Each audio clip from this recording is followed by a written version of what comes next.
안녕하세요, 이정호 변호사입니다. 최근에 소상공인들에게 아주 좋은 소식이 전해지고 있습니다. 상가임대차 계약을 해지할 수 있는 권리를 부여하겠다는 내용인데요. 상가임대차 보호법 개정안이 우리 자영업자한테 실적인 도움이 되는 법인지, 그리고 어떤 다른 대안은 있는지 여러분들과 함께 알아보도록 하겠습니다. 임대차 계약 해지권 도입이 된다라고 말씀드렸는데요. 정말로 이 제도가 필요한 것일까요? 매출 지수와 임대차 가격 지수를 보시면 현재 코로나19의 여파로 자영업자의 매출이 급감하고 있으나 매출 감소폭에 비해 임대료 인하폭은 경직적이어서 임차인들의 부담이 커지고 있는 것을 확인하실 수 있을 것입니다.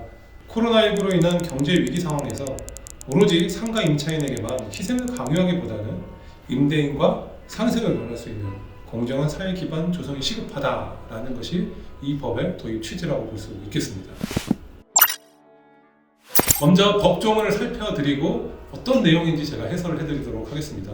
상가임대차보호법 제11조의 2에는 임차인은 감염병의 예방 및 관리에 관한 법률에 따른 집합 제한 또는 금지 조치를 3개월 이상 받음으로써 발생한 경제사정의 중대한 변동으로 폐업을 하는 경우에 임대차 계약을 해지할 수 있다라고 해지권을 명문화하게 됩니다. 다만 주의할 부분인데요. 제1항에 의한 해지는 임대인이 계약 해지의 통보를 받은 날로부터 3개월 후에 효력이 발생한다라고 규정을 하고 있습니다. 정리해서 말씀을 드리면 집합 제한이나 금지 조치가 3개월 이상 돼야 되고, 그로 인해서 내가 폐업을 해야 되는 중대한 위기가 발생했을 때만 해지할 수 있다는 것이죠. 자영업자들이 환영할 만한 법이 만들어지는 것은 사실인데 실제적으로 이 법을 적용하자 그러면 너무 긴 텀이 생길 것 같습니다.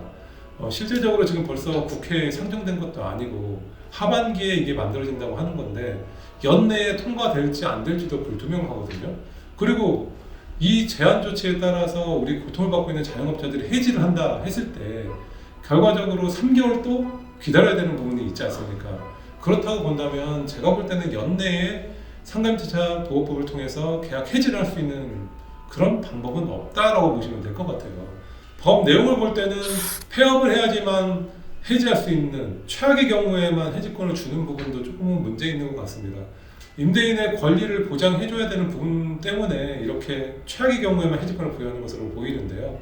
제가 볼 때는 이런 최악의 경우에만 해지권을 부여하는 것이 아니라 매출이 50%, 70% 이상 급감했을 때 내지는 손실이 6개월, 3개월 이상 장기화되는 그런 어떤 뭔가 사례를 넣어서 법을 만드는 것이 좀 더 타당하지 않았을까 싶습니다.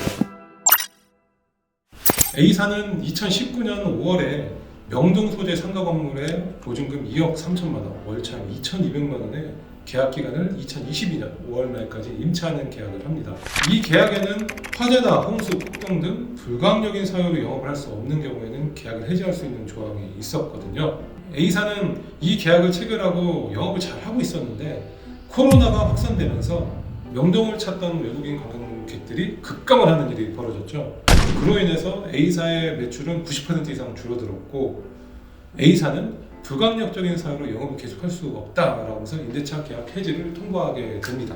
이에 대해서 판결은 어떻게 났을까요? 판결에서는 코로나 사태로 인해서 외국인 관광객 입국이 제한되고 점포의 매출이 90% 이상 감소한 것은 위 조항에서 정한 불가항력에 해당한다라고 봤고요. 설사 이러한 계약 해지 조항이 없다 하더라도 그러한 사정은 계약 성립 당시 당사자가 예견할 수 없었던 현전 사정의 변경이 발생한 것이다.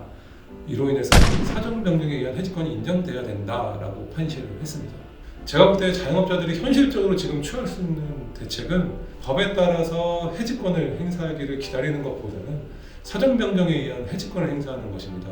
지금 말씀드렸던 것처럼 내가 계약을 체결했는데 어떤 불가항력적인 경우에 해지를 할 수 있다라는 조항이 있다 그러면 그 조항에 따라서 해지권을 행사하는 것이고요. 그런 조항이 없다 하더라도 판례에서 인정하는 것과 같이 계약 당시에는 생각하지 못했던 코로나라는 사태로 인해서 계약을 더 이상 유지하기 어려운 상황이 발생했기 때문에 임대차 계약을 해지할 수 있다는 것이죠. 지금까지 상가임대차 보호법의 개정안에 따라서 임대차 계약을 해지할 수 있는지 없는지에 대해서 말씀드렸는데요. 당장은 법에 기대서 우리가 보호받을 수 있는 길은 없다고 보여집니다. 사전 변경에 의한 해지권 제가 자세하게 설명드리지 않는데요. 제가 예전에 만들었던 영상 중에 링크를 걸어드릴 테니까 참고하셔서 보시면 좋을 것 같습니다. 오늘 준비한 내용은 여기까지입니다. 다음에도 여러분들에게 유익한 정보로 찾아뵙도록 하겠습니다.